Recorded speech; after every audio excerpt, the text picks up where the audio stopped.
We'll guide you through how to fix Google Chrome being slow and lagging.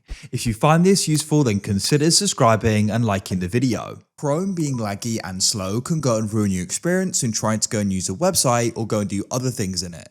So we're going to guide you through some different things you can try doing in order to go and try fixing this. What you want to try doing is closing Chrome and all Chrome windows. You can also go and open up your task manager. You can press search at the bottom and go and type in task manager. I already had it open there.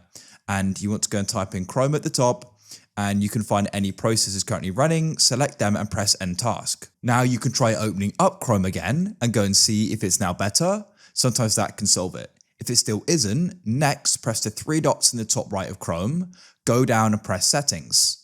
Come over to the left and you want to find the option for system, and what you can try doing is turning on use graphics acceleration when available. Mine already is. If it's already on and you're finding it's lagging, you can actually try turning it off and go and press relaunch. I found sometimes doing this can go and solve it, but usually you want to go and have it on. So go and see if that makes a difference. If it still doesn't, next press the three dots in the top right of Chrome, go down and find the option for extensions and hover over it and press manage extensions. What you want to do is go and turn all of these off, and after you've done that, you can try closing Chrome and reopening it up again. Go and see if that solves it.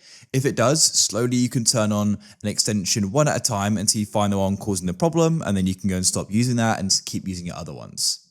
If that still doesn't work, then next you want to come and press the three dots in the top right again of Chrome and press settings.